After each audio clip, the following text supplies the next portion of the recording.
Hi everybody, I'm Eric from Wheels to Wonder, and in this video I want to tell you everything about my 7 must-have items for bicycle touring and bikepacking. Keep in mind, this is my opinion and these are not endorsements for the products. Also, we are not sponsored, so all the products are bought with our own money. Throughout the video I'm gonna throw in some bonus tips with each item as for you to get a little bit more out of the video, hopefully. So without any further ado, let's get into it with number 1. First up is the buff or the neck tube.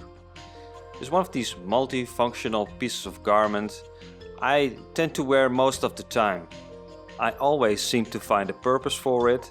It's really lightweight, and for the next tour, instead of 1, I'm planning on bringing 2. I'll show you some different styles, but it's one of these pieces you can really get creative with to find your own specific purpose. We used it a lot in really dusty environments to keep our lungs protected a bit, or when the sun was really burning down to protect our skin, especially the nose, ears and lips. The beanie is also a style I use sometimes. Just double up the garment and wrap it around your head for some extra warmth. A headband or a sweatband is pretty handy when my hair gets a little bit longer, also to get my hair out my face. One of my favorite uses is to pull the headband down and then you have an instant sleeping mask. Works really well and I use it all the time when I'm on tour. Last tip, when it's really warm you can make it moist with some water to get the benefits of evaporative cooling. Number 2. Sunglasses. Of course, sunglasses are very important to protect your eyes from the sun, but also from debris and insects. My sunglasses of choice are the Tifosi Veloce Phototech Brown. The lenses are photochromatic, so when the sunlight is more intense, the lens gets darker to protect your eyes a little bit better. This is also great for overcast moments, so then the lens gets a little bit more transparent, what makes it easier to see your surroundings. It comes with this nice soft case, and besides my sunglasses, I also store my earbuds in there. Also, a nice cleaning cloth is included, which doubles up as a small pouch to put your sunglasses in for a more minimalistic setup. A nice feature is that the lenses are interchangeable. That way you can use different types of lenses and only use one frame. Recently I replaced my old pair because the lenses really got scratched up from all the dust and the debris out on the road for 2 years.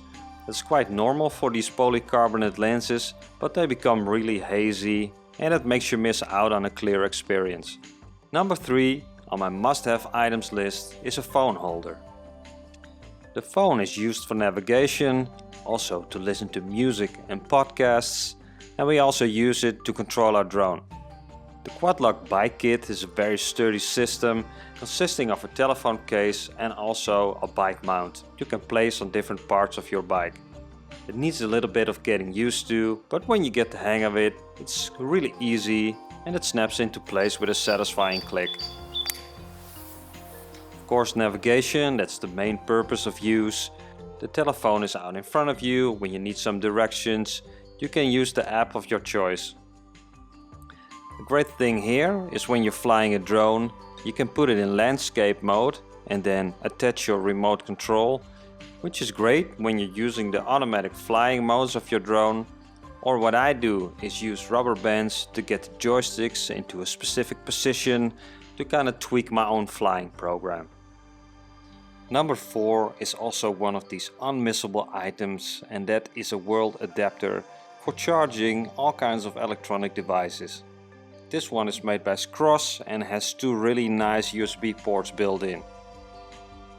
An extra tip I would like to give is this small power strip, which really makes it convenient to charge all kinds of different devices that have to be plugged in into a main power socket. This way you, for example, can simultaneously charge your power bank, also your laptop, maybe a drone or your camera batteries or what have you. Number 5. Of course, a headlamp, very important multifunctional item for cycling and camping. Safety reasons on the bike, so you can be seen when it's dark and see the road out in front of you, and to do stuff around camp when it's dark. So we want to give you an example of our evolution with lights. This is Maudy's black diamond headlamp. In a clumsy moment of mine, I stepped on it and it broke really easily, so the search was on for a more durable lamp. Maudy also carried this through night torch. It's really powerful at 1100 lumens with all kinds of different settings, including a strobe mode, which disorientates possible intruders. So that was kind of a safety feature that was nice for her to have. For the headlamp 2.0, she landed on this Wuben H1. It's kind of like the black diamond and the true night rolled up in one. It seems to be really durable, made of aluminium and a tough plastic that seems to be unbreakable.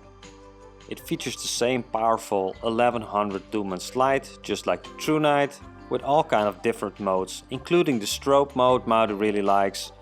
It also has a red light. It's really handy when you want to read at night or just have to go outside of the tent and not to shine a really bright light.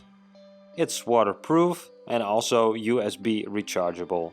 Number 6 on my list of must-have items is my toilet/fire kit. When you're out cycling, then sooner or later you will have to go for number 2, and then this is really handy to have around. I use this orderly dry bag, obviously to keep all the stuff inside away from moisture. I really like that it has a bright color, so it stands out in nature. I like to organize my paper, so it's ready for one go. And I like to organize the rest in this plastic bag to keep everything organized. I am a big proponent of leave no trace, so I always burn my toilet paper with this small big lighter. For hygiene, I use this small bottle of disinfectant. It comes with an integrated pump. The pump makes it easy to get the correct dose I need for washing my hands. When it's time for a refill, I refill it with an alcohol-based sanitizer so it aids in fire making. And on the fire making side of things, for safety reasons of course, you might need a fire. If you need a fire quick or it's wet outside, these pads are ideal. I made them with cotton makeup pads and then dipped them in a mix of melted old candles and 5% of paraffin oil as not to clog up the cotton, so it can act like a wick when you light it. They burn for about 5 minutes, so that gives you plenty of time to start a fire, and as backup you have the alcohol sanitizer and the toilet paper. Last up, of course, very important, the bicycle toolkit. This is an overview of all the essential items, and stay tuned to this channel because I will be making a video about the full expedition tool repair and maintenance setup. I will be comparing my old and heavy setup to a new and lightweight and fully functional kit with some special new tools I'm really excited about. Our pump of choice is the Roadmorph by Topeak. This is an excellent floor pump. You can open the tab to put your foot on it, it makes it really convenient. It's also relatively compact and lightweight. We do need a little adapter for the nozzle because this only adapts to a Schrader valve. The small bag holds all our little tools and bits and bobs organized in one place. A hex key multi-tool is an absolutely must-have. This one is very basic and I will be upgrading this one to a more multifunctional tool so I can leave other bigger tools at home and save some weight that way. Some simple metal tire levers. These are not that great and I will be changing these out for a multifunctional pair. I can't wait to show you guys. In a small plastic bag I keep my patch and glue kit. I laid it out inside for you because the wind was blowing it all over the place. First up is this little plastic bag where everything is kept in. Then a piece of sanding paper. Next up, an outer tire patch when you have a tear in your tire. Then we have an assortment of all sizes of patches. A tube of rubber cement glue. And some self-adhesive patches for a quick fix. This is a slender lube bottle I found it stows away really easily, and I fill it up when it needs to be. We like to use a dry lube. This really helps to keep the chain clean, and we only use one drop on the chain link pivot as not to attract more dirt from a greasy chain.